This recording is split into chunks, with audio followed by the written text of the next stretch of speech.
Hello, everyone, and welcome to episode 207 of the High Sensitivity Podcast, and thank you for listening. If it's your first time here, we talk about video game and movie news, as well as we watched or played over the week. My name is Barry, along with my fellow Lost Spirit co-hosts. Spirits. My name is Craig, aka Mother Craig, for Mother's Day. Don't call me that. Sorry. My name is also Craig. That one threw me off so much I don't even know what to say. So I'm not. Happy Mother's Day. We can start off with that. We record on Sundays. Happy Mother's Day to all the mothers there. Fair. And hopefully you're doing something nice for yourself, because you all deserve it, not only on one day, but all the time. True. It's true. Happy Mother's Day, Mom, if you're watching when this comes out. Happy late later. Mother's Day. But now, not late. Yeah. Now let's talk about some news that would upset a mom. Yes, let's do it. All right. Just because I'm going for the clickbait, Xbox loses all trust, all hope, all loyalty. Xbox is dead. After letting go of Tango Gameworks and Arkan Austin, one of them developed a highly acclaimed game, Hi-Fi Rush, one of the best of many people would consider of 2023. Yep. And Arkan Austin that produced Redfall. Womp womp. And incoming rant here, just because I went journalism mode here and got a lot of stuff from here. So let's just do a timeline as they shadow drop it during one of their Xbox play events. They shadow drop it. It gets great reviews. Xbox comes out and said Hi-Fi Rush exceeded expectations. Did a whole bunch of stuff for them. Blah blah blah blah blah. Then come today, not today, but last week we find out that they've let go of Tango Gameworks. And then on top of that, more news around the industry said that Hi-Fi Rush didn't perform or didn't make enough money, which most people connected to the fact that it was available on Game Pass day one, where this game probably would not have done as well without Game Pass. We now end up where they put it on PlayStation, probably in hopes that they were able to sell enough units with it, but they did not, because everybody's probably already played it if you have an Xbox. Yeah. We then get stuff from Microsoft saying that the closures are made to maintain company health. So we've kind of gotten all this, and then it comes to a developers conference, and I am just going to flat out put this. This is the CEO of Xbox Games, Mrs. Bond. One of the things I really love about the game industry, and I should also mention, this is a response to why they let go of the studio. One of the things I really love about the game industry is that it's a creative art form, and it means that the situation and what success means for each game and studio is also unique. Bond then begins to say there's no one size fits all for all of us. And so we looked at each studio, each game team, and we look at the whole variety of factors when we're faced with making decisions and trade-offs like that. Bond then also adds, but it all comes back to long-term commitment to the games we create, the devices we build, the services, and ensuring that we're setting ourselves up to be able to deliver on those promises. And then that's it. So she really didn't say anything. It's very like, let's say governor, like a political answer for the most part. Mm-hmm. But I just want to get out and say that, I'm going to put an explicit tag on this one because it's bullshit. Gameworks, or Tango Gameworks, developed two good games in The Evil Within. A lot of people liked those games. And then on top of that, now you develop Hi-Fi Rush that Xbox, I'm sorry to say, but they got to realize Game Pass is destroying these types of games. It's great for indies, but when it comes to these games that cost more and require a bigger budget, it's destroying the game studios. I am convinced that Xbox at this point just has gone, okay, let's require ZeniMax because they have Skyrim and Fallout. We can make money off of those games. And now that they've acquired Activision, they now need to be even tighter. And they just saw the money signs that went, oh, that's Call of Duty. They own Call of Duty. Let's get them. It just feels like really irresponsible, and I have to say I'm very, very salty about the fact that this has happened. If that's not clear, I don't know what you guys want to say or try defending Xbox here. Sony's done some BS things as well this week, and we'll get Yeah. into that. I'm not letting them scot free here as the one who's wearing a PlayStation, I guess, T-shirt. But what Xbox done is what is done to these studios is absolute BS. And apparently it was a surprise because the Redfall studio Arcane said that there was came out and said that there was a single player update coming out so you can play it in offline mode. Now you don't get that because the studio's been laid off. If I may add to that, because I had something about Xbox as well. I don't want to knock it out of order, but one of their former PR executives, I was just searching for his name, Brad Hildebrand, voiced his woes on recently on LinkedIn, speaking about some of the things that he saw, and he was mainly talking about the acquisition of Activision Blizzard, contributing to the fact that, well, that combined with the Game Pass, the not failure of Game Pass, but the I guess the declining profits due to Game Pass, one because of things like you're mentioning, Barry, which he didn't openly speak about that, but that definitely has some contribution allegedly. But the other thing is that, when they spent that amount of money on Activision Blizzard, the reason why I'm quoting this is he had something that made me laugh. He said when they purchased that, the eye of Sauron had turned towards the Xbox section of Microsoft, because before that, the gaming part of Microsoft was flying under the radar in terms of their spending costs. But when you acquire something like that, you're looking for immediate return, and immediate skyrocketing profits based off of what you spent. And I'm obviously loosely quoting him here, but now Microsoft's leadership has its eye on the Xbox division more than it's ever before, and has its hand on that, which is contributing to these layoffs that we're seeing to offset that purchase that they made. And it's really sad to see. I know that was big news back when we saw it happen, but now we're seeing these effects rippling constantly throughout their side of the gaming world, and it's upsetting. It really is. Yeah, I mean, this is happening everywhere. It's not just Microsoft. And usually when this stuff happens, you don't get a warning, right? Like, it's just like, hey, you come into work, you're coming into work every day, and then it becomes a, hey, in this case, we all are out of a job, or in other instances, maybe like, hey, this entire division is closed.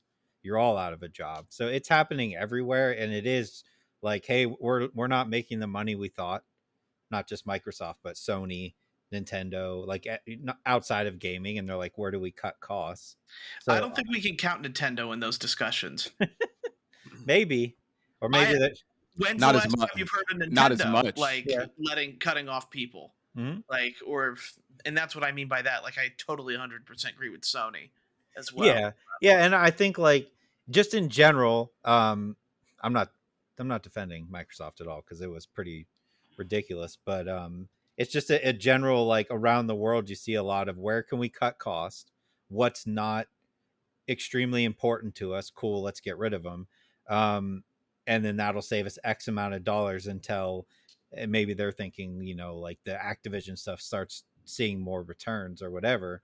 But the Hi-Fi Rush thing in general, I know you said that, like, the Game Pass is hurting them, but on the same token, like, how many people would have actually bought Hi-Fi Rush if it wasn't on Game Pass? You know what I mean? Like, if you're talking about a lesser known studio coming out with a game like that, I don't know if it came out as like I don't think it would have been a $70 game, right?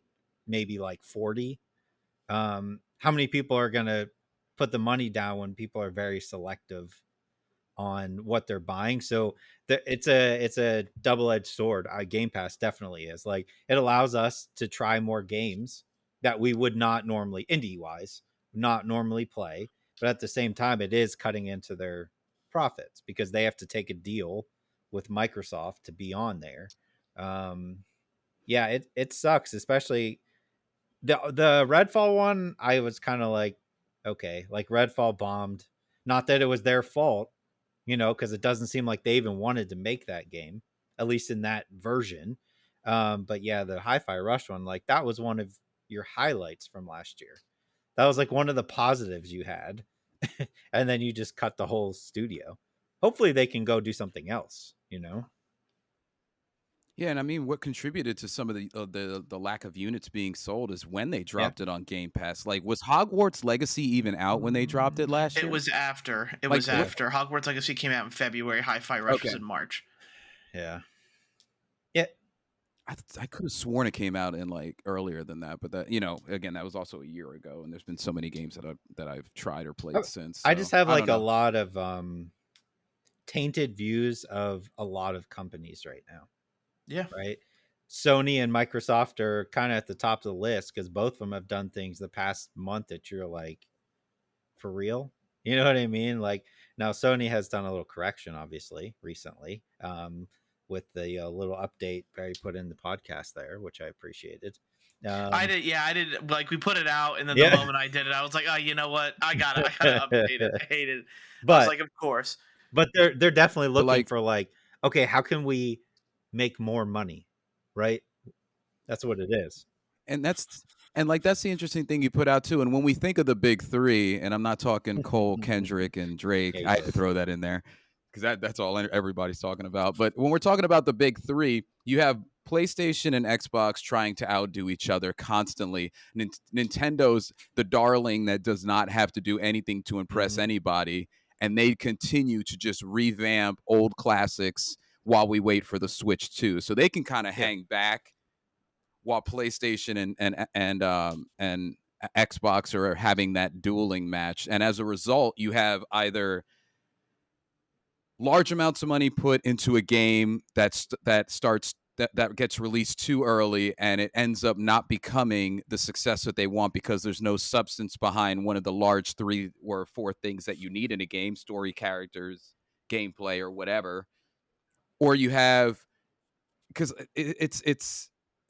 I understand that they keep wanting to make money, but they don't understand gamers when you get up to the higher level. We would rather wait. How many games have been delayed? And we're like, okay, like let's just let that happen. Autopsy Simulator, which is my wife's most anticipated game of the year, got another delay into June. And she was like, you know what? Let's push it back, make it better. We're fine with that.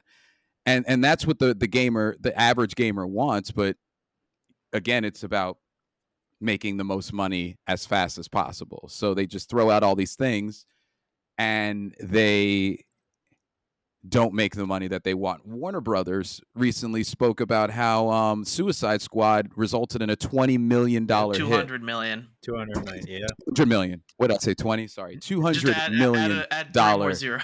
Yeah. 2 more zeros. I thought it was, clearly I'm not an accountant, but $200 million. And like, there's things that contribute to that. But the main thing is that there's not enough substance behind the game that you're pouring money into because you're trying to make it back. I don't know. I understand the tarnished view. Keep happening too. Yeah, like it's, I don't know, just from my point, it's just frustrating because at this point, and I listened to I know you're not the biggest fan of him, Craig, but like Greg Miller did like a 3-hour rant on all of this stuff the day that it happened, and it's just like, Tango Gameworks made a successful game, and if people who make successful games aren't safe, then no one is. And and that's the disturbing part of it. During the part that I quoted, there was a graph behind the CEO of Xbox Games, Mrs. Bond, and it just showed profits. And the last 3 years, like you can show in 2020, what would it be now? 2022 was like skyrocketing. Right. 2020 would have been 2021 was the highest, 2022 was slightly lower, and 2023 was slightly lower than that, but it still recorded profits. It's not other comp, than that. Though. Yeah, and it's not year after year. Comp. It's just so frustrating, and I hope that all of these people get out. And I wish we could do something, but I can't. I've got, I don't have any power to, tell Tango Gameworks, hey, go sign with these people or something like that. Like I just believe if you're a game studio, try to do what Toys for Bob did. Get out of it. Yep. And do your own. Yeah, just do your own thing. Like the only thing that I want to just like mention too, and Craig mentioned it, is like how much Hi-Fi Rush would have sold had it not been on Game Pass. We have seen games before, like when it comes to reviews, that do end up selling well afterward. There was no physical edition afterward, but take for example Octopath Traveler. Like that game, of course, was released during COVID, got very good reviews, and was sold out at certain points during COVID times. And reviews have a lot to do with how well a game can sell. And with Hi-Fi Rush being as high as it was, I do think it probably could have made something. Whether it was as much as it was, for sure not. But we have seen games like succeed with very, very minimal marketing, and that leads me into what's going on with Hellblade 2. We've seen no marketing for that game has been in development for years, cost hundreds of millions of dollars, and they're already trying to temper expectations like with it. Like they're saying, hey, just remember it's an 8-hour experience, it's not this full-fledged, take for example a Spider-Man or God of War game, despite the fact for how long it's been in development for. So if this game succeeds or crashes, then what happens to that studio? Like that's it. It's that kind of thing. Like I have no doubt that Senua Saga is going to be, or Senua Sacrifice 2, whatever the hell the title is. It's going to be a very popular game downloaded on there. But if it doesn't gain Microsoft Game Pass subscribers, then it's probably considered a failure. And that's unfortunate, because like that's not necessarily a game that I think would get a subscriber. A lot of us enjoyed that as a maintained. Yeah, I don't even like the first one.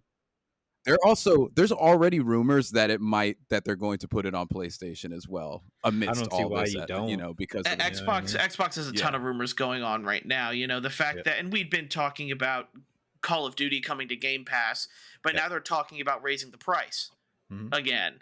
And it's like, at this point for me, like I probably don't need Ultimate anymore. I'm probably just going to go with the regular one. As much as I like Ultimate, I probably don't need it, because I've just been I spend all this money for the few games that are very good on PC, like Age of Empires, that are included with my Ultimate, that I probably really don't need to do. But it is a very sour taste in my mouth from Xbox, and there's a ton of people who are upset about it, and the only way to probably get your point across, the only thing is, if you stop buying their stuff, they're just going to start letting go of more studios.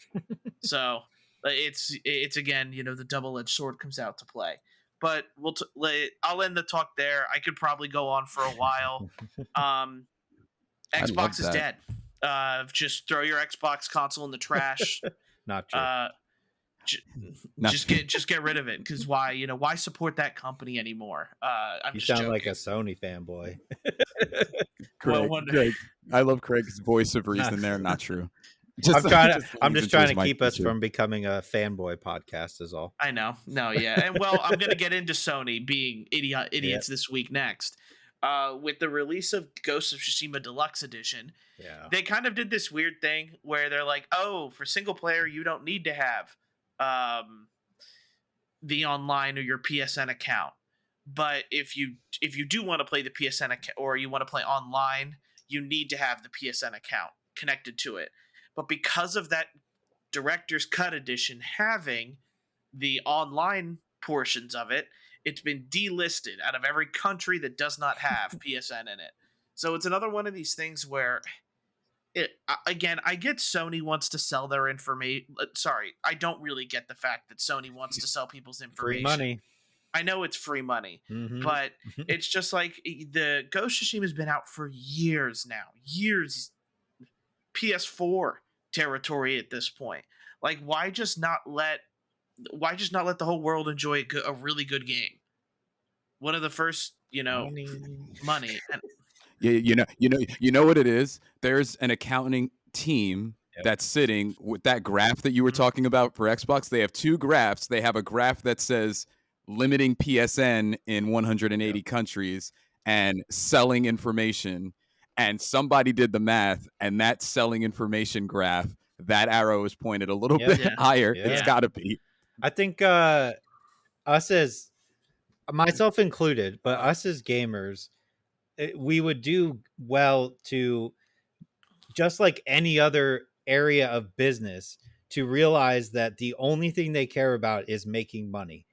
Gaming is not different from any other like movies, retail, anything, sports. It's money. And like, they do not care deep down about us as gamers. They care about the money that we're spending and the money they can make off of us. So like, I agree, it's so stupid, but in their mind, like, they honestly could care less that we get upset about it, because the amount of money they're going to make off of selling data from the countries that do support it outweigh the, I looked at the list, like 40 countries or so that you can't get a PlayStation account.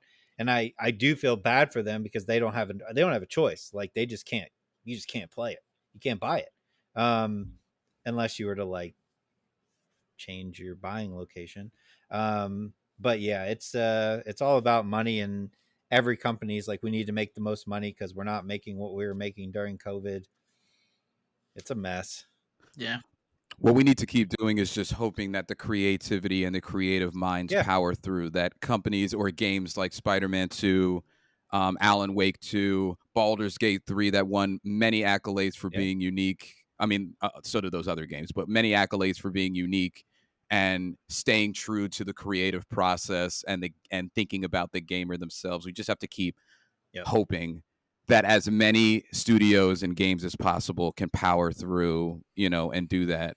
In terms of the big budgeted aspect, I know indies have a little bit more flexibility. That's what's the beauty of being indie. Take a peek, like everybody out there listening, ourselves included, take a peek on like Steam and like look at the games that are getting put out by like one person, right? There's good games out there. Like, people have been like, I've been working on this for 2 years. There was, I'm sorry, I forget the name, but there's like a BMX game that was made by one person that's just phenomenal.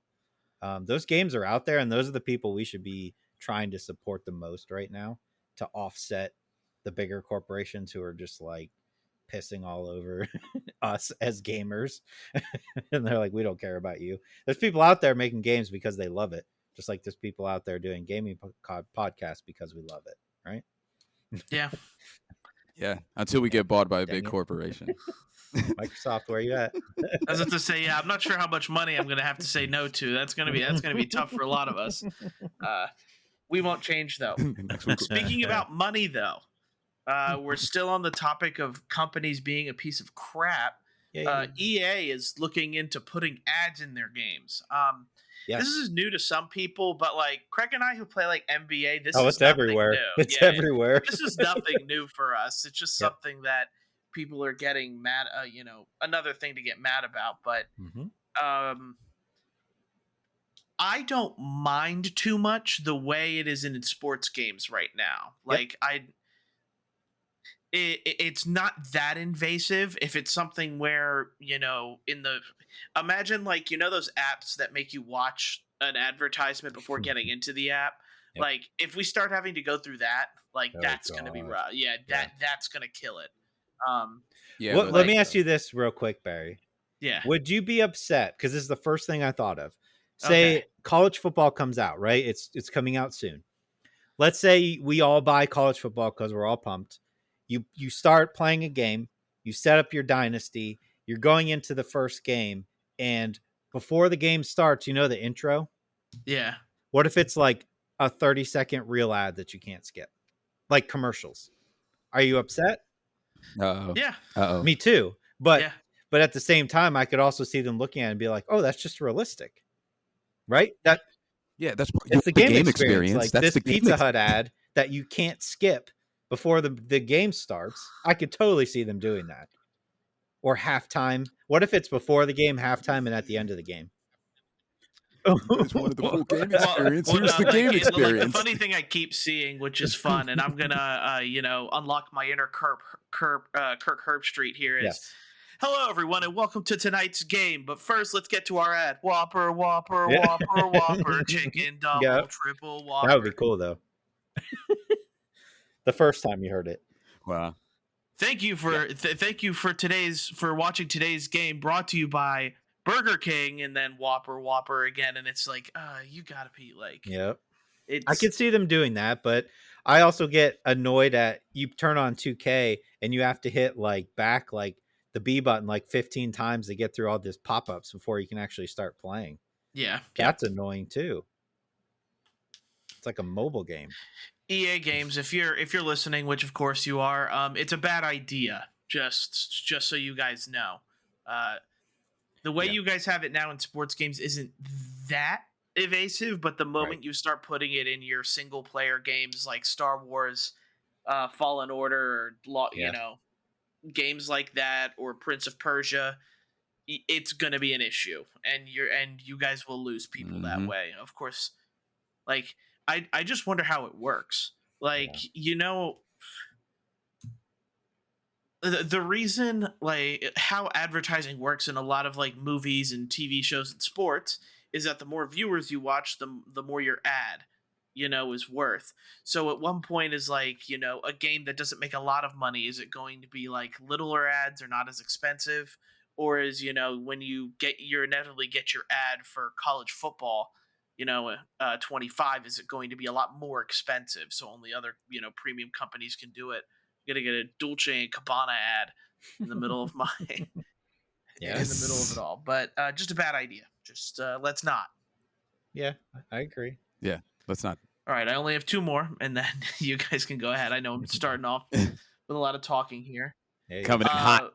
Prince of Persia: The Rogue has been delayed because everyone's playing Hades 2. The person that the team that delayed it literally said it's because people are playing Hades 2. So smart on their end. We've seen it before in other games. You just usually don't see it for indie between indie game, and Hades 2 is very much sometimes on the verge of not being indie anymore, because Supergiant Games is hitting it out of the park with their games this week, and we'll talk about Hades 2 a little bit later. And lastly, Animal Well, the first game produced by Donkey Studios, is reviewing very well. It is a very simplistic game, which we will talk about that as well when we come to games. But I just thought it was a good, all of the negative we've talked about today, a good reminder that Animal Well, game developed by a small team owned by a highly successful YouTuber, is getting good reviews, and it seems like they it's not just your typical looter shooter or gacha game. It is a very simple 8-bit side scroller Metroidvania. It's nice to see. Yeah, it's good to see, especially from him and his studio. All right, guys, I'm gonna shut up. I'm gonna let you guys talk for a little bit. I got some smaller ones. First and foremost, it's the most likely thing. I know we talked about this last week. The most likely thing we are going to see from that mysterious Xbox event looks like it's going to be a new Doom game. Fine with that. Yeah, totally fine. I will not be upset if that's what it ends up being. As long as it's not the second one. We all know my feelings on the second one. Helldivers. This was awesome. They're teasing a new cape that's modeled after the review bombs. I thought that was hilarious.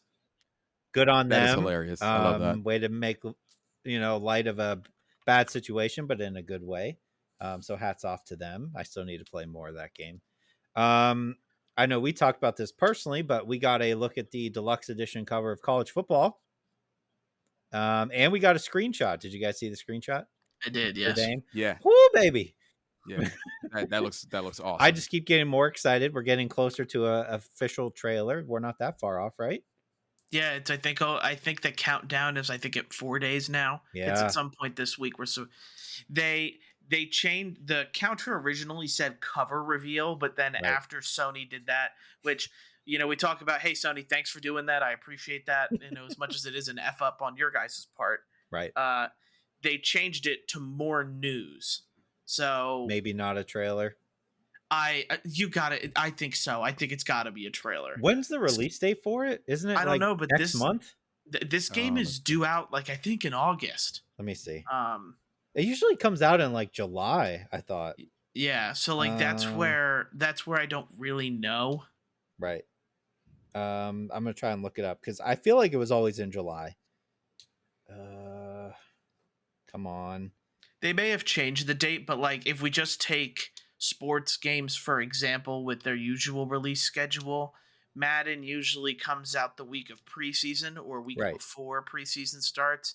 The NBA game comes out a couple weeks before the new NBA season starts. Same with NHL. Right. And, they don't have an official date yet. I think we get a trailer at an official date. I think we get a trailer at an official date for this. So the first games are usually in October, right? For college football. No, that's August. Oh, August. Oh, yeah, that's right. That's August. So yeah, so July would make sense. End of July. Yeah. Don't they usually start the week before the NFL? Well, it just depends with regular season. I think it's 2 weeks before, because they start the first week of August. Last week of August, is week 1, and then there's week 0, which is the week before. Right. So it's kind of all over the place, depending on how you look at it in the college football landscape. I'm gonna hope for it's always around the end. Yeah, it's end of July because it's usually after my birthday. Yeah, I'm excited. Hopefully we get a date. Hopefully we get a trailer. It's looking good so far from the small things we've seen.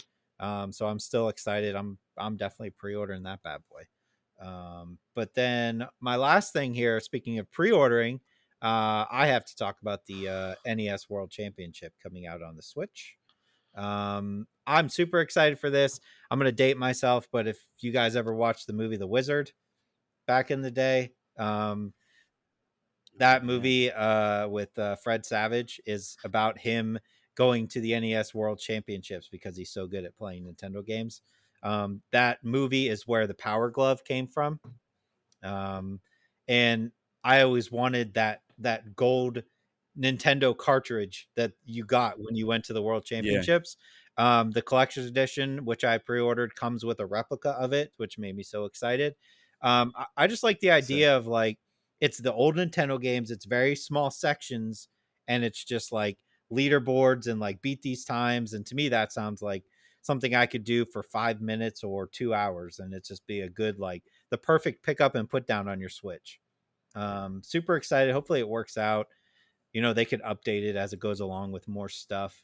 I saw Zelda, Mario, Metroid, all the normal Nintendo game stuff's on there. So I'm super pumped. I don't know if you guys are as much as I am, but I was yeah, give me that. I'm not pumped enough to pre-order it yet. That's fair. Give me a sec though. Because I'm big on vintage. I know I would pick it up and put it down, right? In spurts, but that's history right there. Yeah. So I just wanted that cartridge, and it popped up at I think GameStop first, and it sold out immediately. So when it started popping up everywhere, I just went to the first one I could find and pre-ordered it immediately. So I was I don't know if this is going to be hard to find, when it comes out, or if it's going to be something that there's a bazillion of them. But I didn't want to not have it, so. I felt like you guys. Usually you guys are the ones that are pre-order, and I'm always the one that's wait. We switched on this one. I resent that. You guys pre-order a lot more than I do. I'm a proud pre-orderer. I don't pre-order. That's all I had. I have a couple of small ones. I thank Barry for going on that Microsoft rant because that was one of the bigger ones that I had. Coming off my head. I love that rant. I don't think you know how much I love that rant. But a couple of smaller ones.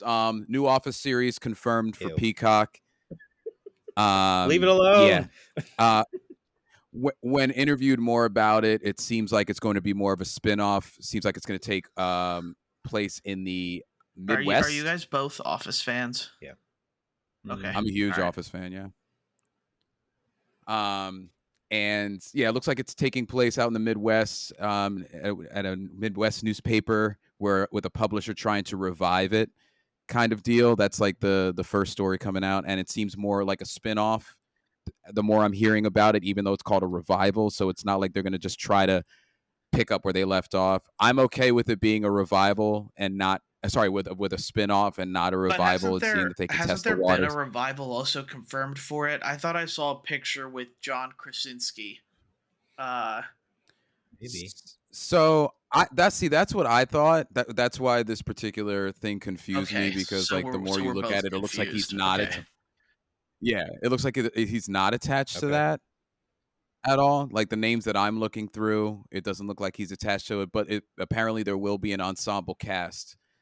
The two attached stars already with it are Domhnall Gleeson and Sabrina Impacatore. Sabrina's from The White Lotus, and Domhnall is from Star Wars: The Rise of Skywalker and Ex Machina. Okay. Ooh. So those are the two people whose names are already attached with that. More to come. And then also a new Lord of the Rings movie announced for 2026. That one is going to be directed by Andy Serkis, and it is titled The Hunt for Gollum. So Lord of the Rings: The Hunt for Gollum. Wait, bring the anger on that one. Are you going to bring the anger, Barry? Well, so just fun fact, and it's a little weird thing for this, is after the movie's title was released, Warner Brothers went out and specifically put a copyright strike on this YouTube video that is 15 minutes long of the hunt for the hunt for Gollum. All it is the one character running around. Like, and it's been out for years. Yes, they've since rescinded it. So. I don't know how much I'm actually mad about it, but again, we just run to a place where people don't want to take a risk on new IP. So now we're looking at reviving the Lord of the Rings series, because they know that name comes with a price tag and people who will go. Yep. Yeah. I forgot to also mention that it will also star Andy Serkis as as Gollum. Yeah. It could be good. I'm not going to hate on it, but I'm just like, bringing back all these old series are just like, why? Just do something new, man. Yeah, we can't think of anything new. We're incapable. We can't. Too much money are tied into these things now. Yeah. Yeah. Let's talk about game. But that's all I had. We can talk about games this week then. For me, I have Animal Well, Hades 2, and Pokerogue. Fair. I only played Stellar Blade this week. I finished I'm like Stellar Blade away. I've also kind of started and / powering through Grand Blue Fantasy. Hold up. Did we all not play the one game we were excited for this week? We all skipped it? Big Kitty? Little Which City? one are we talking? Okay. My wife beat it. I was like, wait, none of us played it? I don't know how you. I was about to say, I did not join that excitement party. I forgot to download it. I was excited for it for my wife, okay. But I wasn't going to jump into a half stray. We'll have to get Leanne on the next the next episode. I was bound and determined to get through Stellar Blade. That's why I didn't play anything else, and I didn't even get through it. Dang it. All right. Do you guys want to talk about Stellar Blade then, as it is the oldest of the... I can. I'm interested to see if Craig's opinion has changed before I go into my final opinion on the matter, spoiler free. I hate that you guys put me in a position where I feel like I have to be more toned down on this game because you guys just won't stop praising it. I enjoy the game, but it's not a masterpiece. Let's be honest here. It's mediocre. Yes, it is. It's mediocre. It is great. It's not. Masterpiece and mediocre are not two balanced scales. There's a lot of room in between masterpiece and mediocre. I wouldn't go that far. Here's the thing. It's the same thing I knocked Rebirth for. Way too many side quests. You can skip side quests. You totally can. But if I'm going to call out Rebirth for it, I'm definitely calling out Stellar Blade for it. A lot of them are not worth your time. unless you want a new costume, which, you know, a lot of people are like, yeah, that's why I'm playing the game. The costumes just get more ridiculous as you go along. Like, just out of control at some points. Yeah. I got all the cans. I saw that I costume. did not get all the cans. Nice. And I am not going to. Well done. I refuse. Okay. I will say, so I have gone past the point of no return, right? I'm on that like final stretch. I ran out of time. I was trying to beat it last night and I did not. I think if you would in your mind draw up the picture perfect, we need to extend this game by 5 to 10 hours, it would be the desert section of this game. Right? It is like way too big, not a whole lot in it. There's stuff in it, right? Like the more you explore, the more you find, which I enjoy. I enjoyed like, oh, what's that over there? Oh, there is something over here. But it's so spaced out that like it's just there to waste your time, right? I don't think you need that section at all. If they were to take out that desert section, or maybe just do, because each section has that like go down and dead space it section, right? If they would have just went right to that, skipped over the desert section, keep the wasteland, maybe put some of the desert side quests in the wasteland, I would be like, okay, this game is like top 5 of the year for me, right? Right? I see where you're coming from. Because I'm like, I'm doing the wasteland stuff. There's a lot in there, but I'm having a good time. I'm enjoying doing the side missions because they're entertaining. And then you get to the desert and it's just like, there is just nothing going on here. It's empty, some random enemies all over the place. But I spent so much of that time like side quest, run, found the item, fast travel back, go back to the desert, run, fast travel back. And it's just like, oh my God, dude, you're just trying to extend the game at this point. And like Final Fantasy did the same thing. The Witcher is notorious for it. But like the rest of it is good enough that you don't need that. Like when I'm playing the bosses, I'm having a good time. When I'm doing the big set pieces, I'm having a great time. It looks good. It's like stuff's exploding and like I got all the power-ups and I feel cool, right? But it just don't waste my time, man. Just don't. And my brain doesn't allow me to just skip over that stuff. We discovered that. So of course I'm going to be salty about it. I like the game. I feel like I have to be the voice of reason here. And I will not agree with you on the music at all. All right, Craig. The music's not great. Craig. So Craig, I'm going to start this off by agreeing with you. All they have to do, and trust me, I spent a lot of the game finishing the side quest minus the fishing. I did not finish the fishing. And I got all the cans. So I spent a good amount of time in the desert. All they have to do is they have to take out that desert part. They leave the crumbling city because that's a large section. You could transition the wasteland from a section of the wasteland into that crumbling city, because if you get to the north side of the crumbling city, that's where the entrance is to the next dead space part of the game. Yeah. That's all you had to do. So I agree with you there. I don't agree with you on the music, but I understand why you're saying that, because you haven't hit past the Great Desert. Oh, I'm on that the final game stretch. Has the I've most heard some of that music you're talking about. Not all of it. That 5 to 8 hour space elevator yet? Yeah. Yo, you've gone up the space elevator. That song Everglow has been repeat on my phone. Everglow has been repeat on my phone. Then what are you talking about with the soundtrack? It's not great. What are you talking? It's just generic, man. What are you talking about? The amount of times that the game has switched up tracks on me getting through that space station, and I'm like, this is a fantastic track. Then you get to another section, you do a set piece, like the missile piece.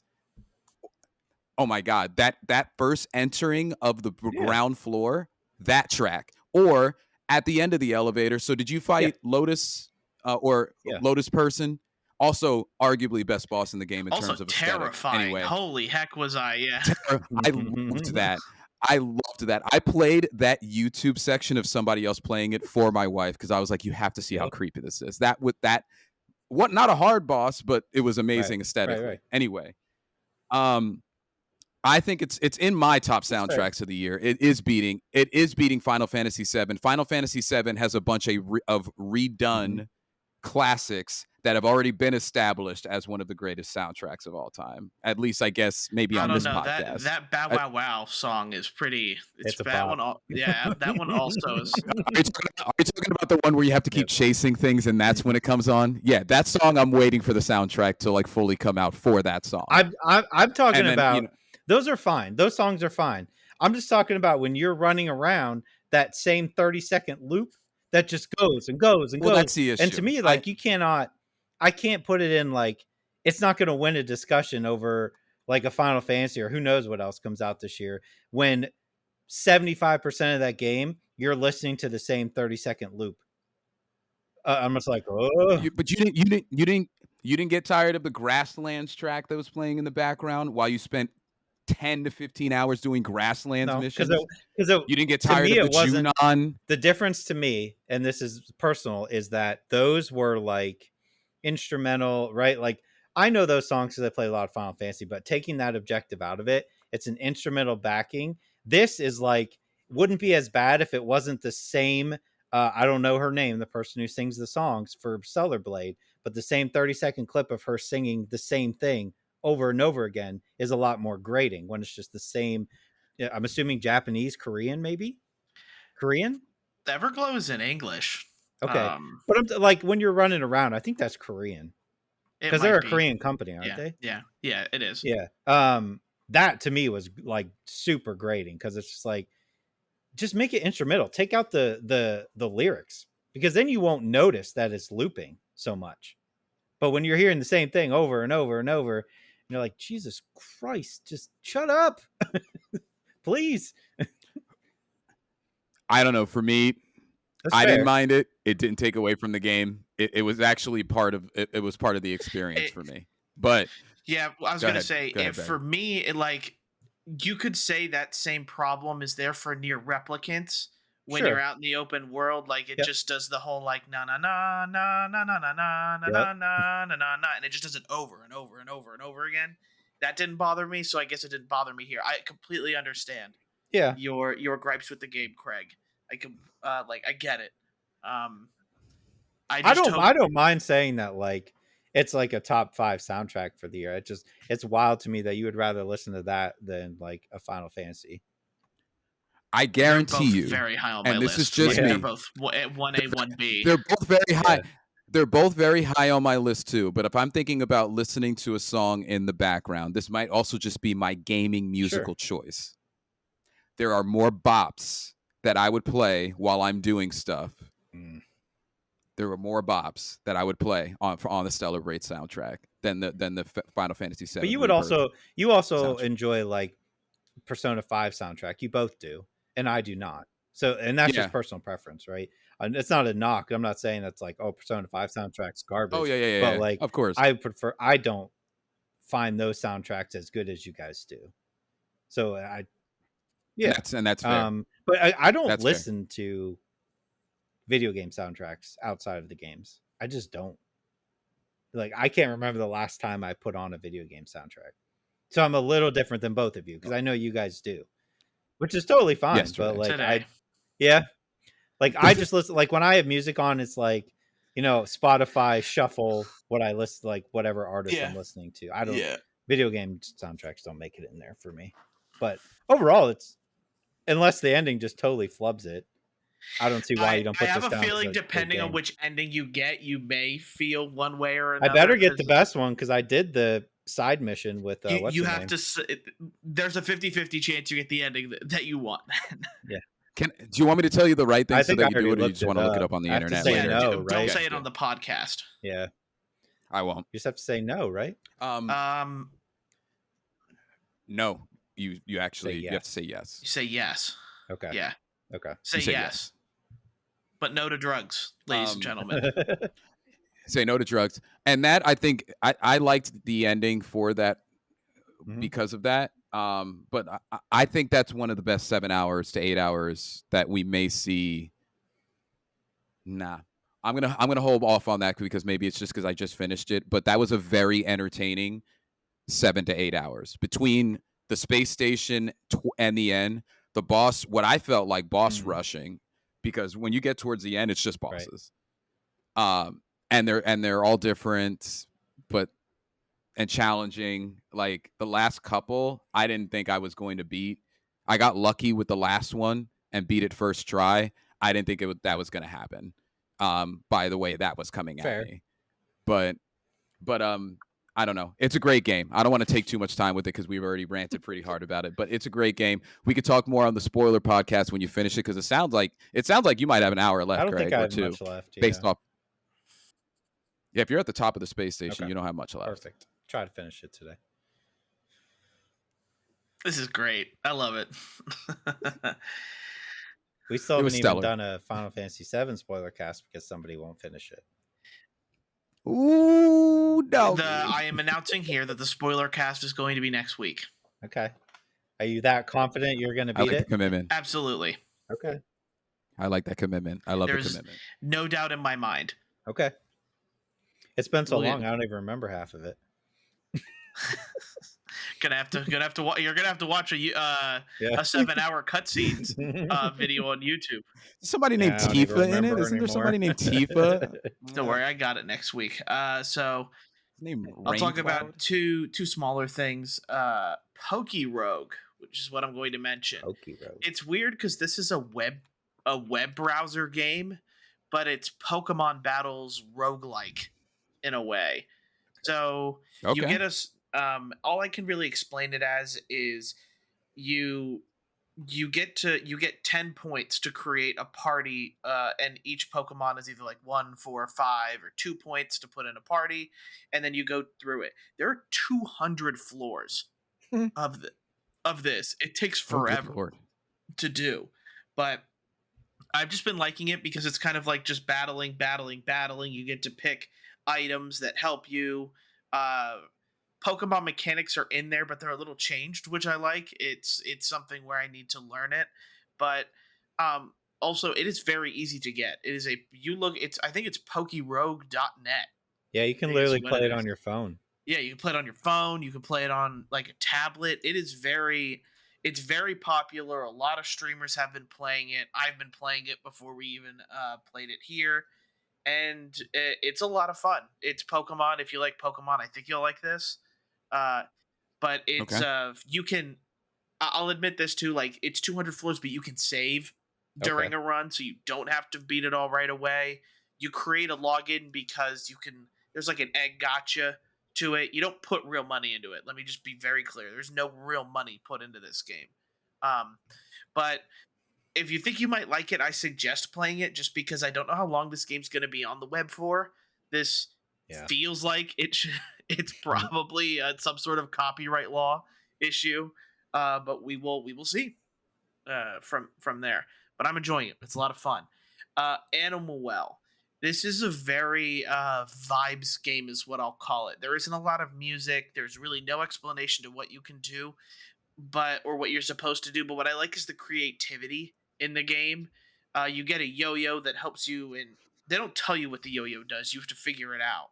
So as you're using the yo-yo, you find a way to, okay, that helps me get switches that I really can't get because it like goes over edges and I can use its momentum to hit things on the other side of the ledge. You find frisbees in which like there are other animals that will kill or hurt your person, but like there's a dog animal that when you throw the frisbee, the dog starts chasing the frisbee. So there are like these little things and environmental puzzles with the items you get that help you solve them. It's a Metroidvania, so there's a lot of backtracking, but I've been pleasantly surprised with it. Like it is a game that doesn't require me to. I really don't have to think too much. To be fair, it's like the perfect podcast listening to game. Like you can play this game and listen to a podcast, or get stuck in like the really eerie. Like there's almost no music in the game. It's all like cavern raindrops. I feel like it's like a cavern raindrop 10-hour YouTube playlist that they put underneath the game track in a way. But Animal Well doesn't cost a lot, and I'm all for supporting smaller developers as well. And then the reason I didn't finish Final Fantasy this week is because they surprise dropped Hades 2 with the Game Informer cover art for this month being Hades 2. Hades 2 is now in early access. It's not officially released, but it's when I dipped over 100 hours into the early access of the first game, it was pretty much the full thing with a couple light added story elements to it. Hades 2 is almost a perfect uh, level up in really every way. Yeah. It adds new mechanics. They change the enemies up, but also, but you could say Hades 1 was easy. I found the game fairly easy. Like within the first 2 runs, I beat the game once before going through the whole roguelike option of it. And then with Hades 2, like there's 2 different paths you can take. You now have magic. You now have you don't just have like casting one particular spell. You've got multiple spells you can cast. Some hold enemies down.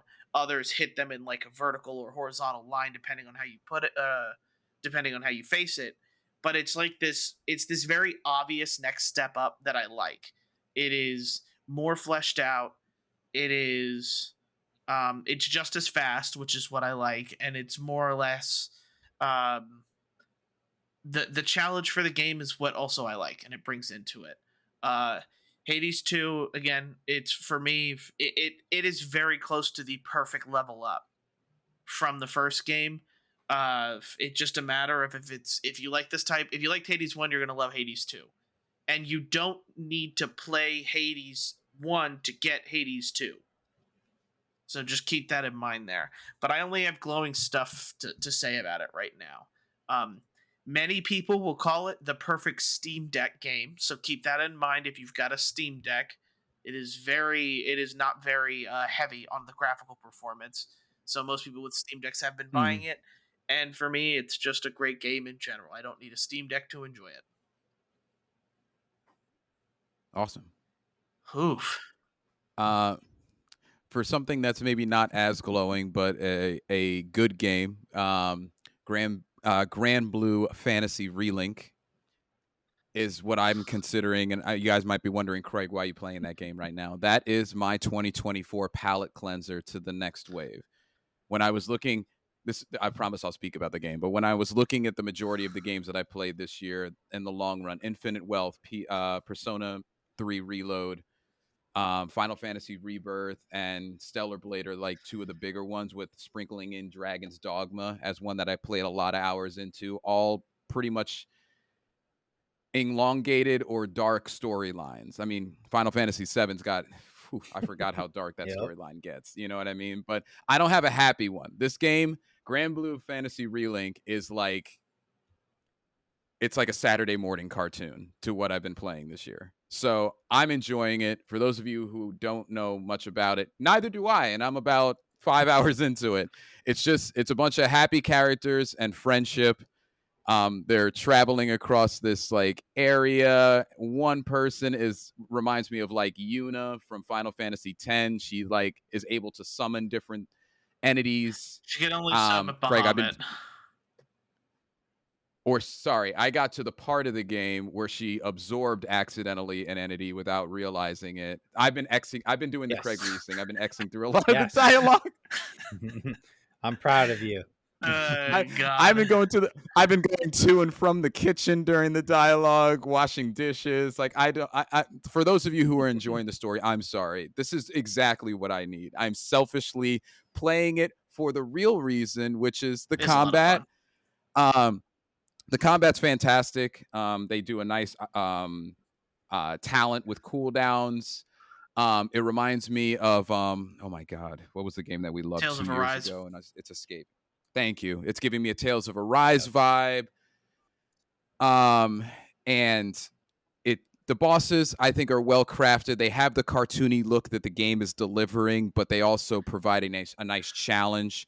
A lot of the side quests that they have are fetch, but there's also like a area where you can collect other quests that are timed, which give a nice challenge to the people who are like seasoned gamers, you know. So it's a nice action RPG. Is it an action RPG? I would consider it just RPG. Sorry, with action, RPG. but it's an action RPG for sure. It's an action RPG. I'm only about, like I said, 4 or 5 hours into it. I'm already in chapter 3 or 4. I know it's not a long game. I was already. That's also why I chose it. It's going to get me to Hellblade and some of those other games that are coming out. Paper Mario, but I'm enjoying it. If you need a nice, relaxing, but still with a story that has characters you love type of game, I would pick this one up. I don't know where it's going to end on my list, but I'm enjoying it. I feel bad for saying that I'm not paying much attention to the story, but like I literally started it up right after Stellar Blade. I needed that, just something a little lighter and fun with, again, friendship in the forefront kind of thing. It's fair. Okay. Yeah, We are a loaded podcast today, man. Movies and TV shows. For me this week, I have watched Hunger Games, Ballad of Songbirds and Snakes, and I finished all of Shogun in an entire day. In one day, huh? One day. I'm like super proud of you. Super proud of you. Yeah, that's pretty good. Craig, we're back into like a million movies dropping all at once, so feels like it. I'm trying to get through them as much as I can. I have like so many started, but the ones I actually finished, I watched Ghostbusters, Frozen Empire, and Abigail. I need your Abigail take. So did I talk about Late Night with the Devil, No, Craig? Did I tell? I did, and I told okay, you to so watch I watched it, but I was waiting for you to say you did. Okay, cool. I did. So that's one that I watched this week, and then I couldn't remember if I watched it this week or last week. And then I watched The Roast of Tom Brady. Yeah, that was a good one. All right, we are definitely all over the place here today. I'll go first because I'm tired of talking. You got Hunger it all out Game- early. Yeah, Hunger Games, Ballad of Songbirds and Snakes. I didn't have a lot of expectations coming into it. Oh, it was all right. Like, it's not anything great. Yeah. I didn't expect the musical thing to be such a big part of this. I should have known it with Rachel Zegler, I believe is her name. Why is she the actress's name I can remember? Regardless. Well done. It's not bad. I was more interested in Snow's character, and I do like the symbolism of like the songbird snakes type thing that they have going on. I thought like the actual Hunger Game portion of it was a lot more fun than the rest of the movie. But there was a lot of build up and a lot of talking and a lot of eccentric there's like people who are being eccentric and not eccentric portions of the movie, so it just feels a little out of place. But in general, the movie's all right. I kind of liked it. I liked I know it didn't review poorly. Like, it reviewed all right as well. It's a one and done, right? Like, you watch it once, you don't need to watch it again. Yeah, but I bought the 4K thing, so I'll probably watch it again, but not for a while. And then lastly, I'm just going to go into it. Shogun is probably going to be in my top 3 of TV shows of the year. This is Japanese Game of Thrones. Yeah. It is awesome. It is. And here I have some of the cast here. And I guess I just have to do my due here. Hiroki Sanada, he is a very popular actor in American and also Japanese. He is incredible in this movie. Mariko, who's like the main female, is also a lot of fun. But have you guys watched this at all or no? Watch like the first 2 episodes, I think. No. So Cosmo Jarvis is like, I should probably forewarn here. There is an English dub of the movie, of the TV show, but then there's also the mix of Japanese and English from Cosmo's character Ajin-san. But it is such a fun, like, it is. I just got drawn into it. Like, I don't watch entire TV series in an entire day. That's 10 hours. Yes. And plus ads. Yeah, because I don't have the ad free. Plus you did literally ads. nothing but watch that show that day, didn't you? I started at 9 a.m. and I did not finish until later. I have a lot of respect. That takes for you, a lot. Barry. But it's because it's that good. It really is. The there's this serious side of it with like the Japanese because they're always being serious in this era of their history. But Cosmo Jarvis's character delivers such funny one-liners that he'll just start, and I do it as someone who speaks fluent Spanish. I'll start insulting people in Spanish because I know they don't understand me. Cosmo does the same exact thing in here, and the English just do such a good job of insulting people in a funny way. But the I like to say that like all of the Japanese characters do such like a good job in this of like depicting themselves, and Cosmo's character is the confused English guy in the entire movie or entire show. 70% of this TV show is just him confused, and it's funny, and I like that. But he also does a very good job of trying to be the outsider that kind of gets in to the Japanese culture. I cannot recommend this enough. It is worth all of the hype. All of it. Now you can go play Like a Dragon Ichin. I first need to finish Final Fantasy Rebirth. It's kind of the same thing. Yeah, Craig. Well, you should. You said last week you were going to have it done, and I said there's no way. There's no way. There's too many hours left, and then too many other things catch your attention. Yeah, well, Hades 2 stopped all progress. That was that. Yeah, that came out and really put me in my. Okay, Ghostbusters. I'll start with Ghostbusters: Frozen Empire. I'm going to say the same thing you kind of said with Hunger Games. It's all right. I don't feel like I need to watch it again. The last Ghostbusters that came out a couple years ago, I kind of felt the same way. It's fine. I enjoy that they bring back all the old Ghostbusters in this movie. Like they're all there. They kind of tend to do the same thing over and over again, right? Like every movie is like, there's one major ghost that shouldn't get out, and then somebody lets it out. And that's like it's every Ghostbusters movie. I mean, I like the original Ghostbusters movie, and that's what that was, right? Don't let the ghost out, and then it did. Oh no, the ghost is trying to take over the world. That's fine. It has its moments. It looks good. Looks very good. But for the most part, I don't know. I guess I was just expecting a little bit more out of it. I think it's worth a watch for sure, especially if you like Ghostbusters. Abigail is phenomenal. Very good movie. Not quite what I was expecting. I would compare it to a like Ready or Not, if you remember that horror movie. Definitely heavy emphasis on comedy. So this is a comedy horror. I mean, if you watch the trailer, like the premise is there for you, right? Like they kidnap a girl. This group of people kidnap a girl. The girl is a vampire. She then tries to kill all of them. The little girl is phenomenal. She pulls off, like, not only does she pull off like the little girl aspect, but then she can switch and act like she's like centuries old vampire, and it works. So you have to get the right child actor for that to work. Everybody in the movie is like, they're all playing their character extremely well. It's not a scary movie by any means.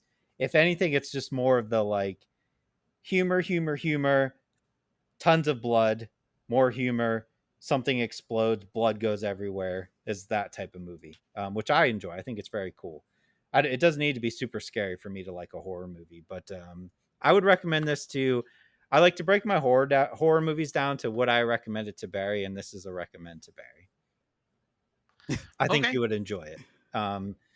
There's certain ones that like you will watch and be like, yeah, I enjoyed that, right? Like the one with the time travel that we watched last year, like that kind of stuff.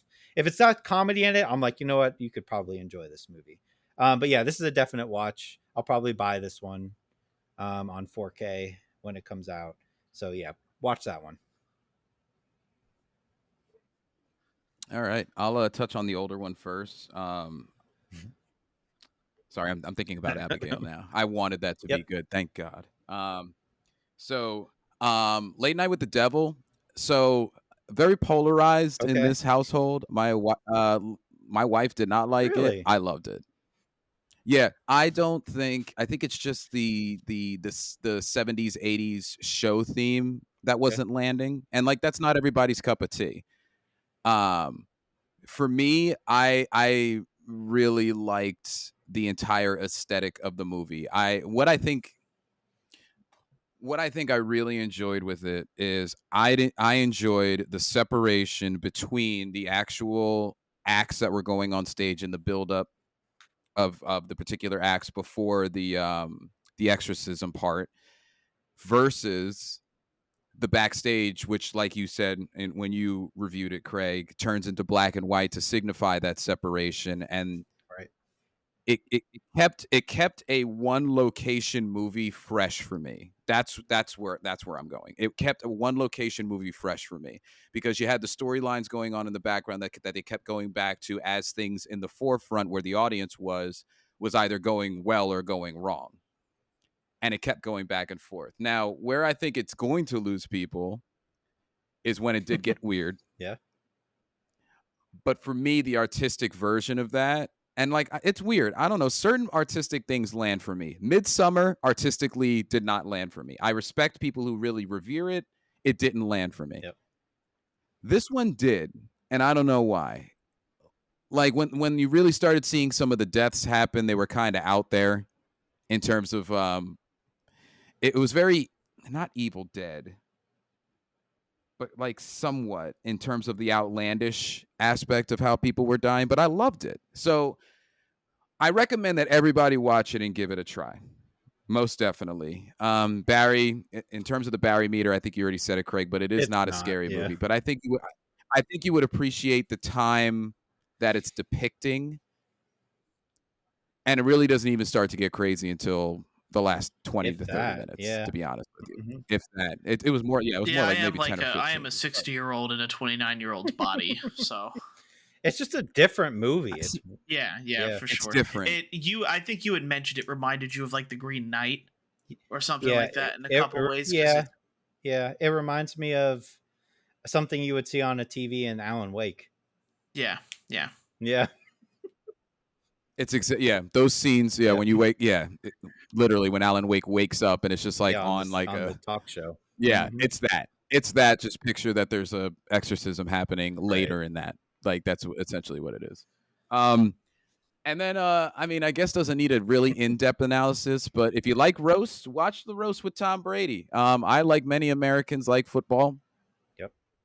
And Tom Brady's getting a roast, and a lot of people are talking bad about him. So as a Giants fan who got to roast him just 2 days out of the year, for those 2 Super Bowls that he somehow did not beat the Giants in. It was very nice, and it was very nice to see people. Like, I respect Tom Brady's game. I spent a lot of my football watching career not liking him just because he was on a different team, obviously. But it was really cool. The one thing that I think people should watch it for are the people who are up there. So, like, you got, like, Matt Light, who blocked for him. Julian Edelman, Gronk, Willie McGinnis was up there. Like, if you like football, it's really cool to see those gentlemen up there as well. I won't ruin. You may have already seen who are the surprise guests,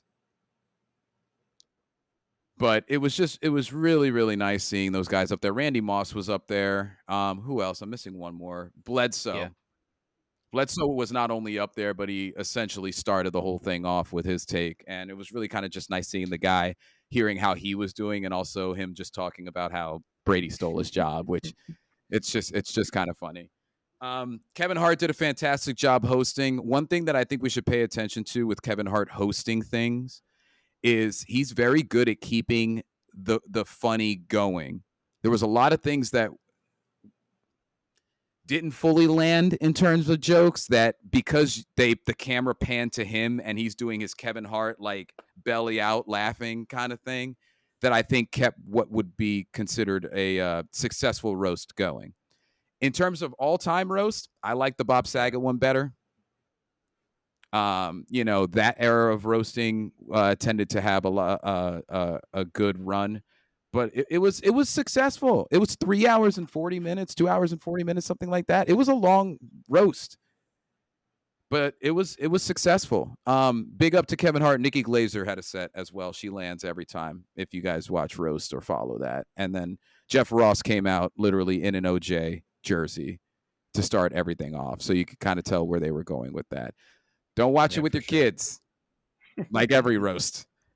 But it's available on Netflix. It's free. I like that Netflix is kind of taking the reins of these roasts, so they're just kind of available live or just anytime. But I think if you have the time, I think you should definitely watch it. All right. Tom Brady owned my team for a while, so I watched the highlights of it. 3 hours is a long time for a roast. It is. It is. But I'm hoping that the success of this also brings back more roasts. Yes. Like, roasts are very funny. But I think you have to have the right person to roast because so many people will take it personally and then it's blah, blah, blah. I do know that Tom Brady took some of those jokes personally. But how can you not? You just spent 3 hours getting dogged at by three of your, your teammates and all of your friends in a joking matter, but it just takes one before it actually starts to sting a little bit. Fair. But other than that, is there anything else you guys want to talk about? Nope. All right. I appreciate everybody for the support. If you are listening on your podcast listening platform of choice, please make sure to leave a review, and share it with a friend, or share it on your social media if you feel so inclined. If you're watching on YouTube, please make sure to like and subscribe. And go ahead and yell at me for being a PlayStation Pro, Xbox hater, and tell me how I'm wrong about Game Pass and all that fun stuff. I gotta engage the comments somehow, and I'll engage them there. If you guys want to put up hate messages for that, I'll engage in it. I'll engage in a little bit of that stuff. But again, I appreciate everyone for their support and all of the watch and likes that we've been getting recently. We'll see you guys next time. Have a good week. Bye. See ya. See ya. Bye, guys.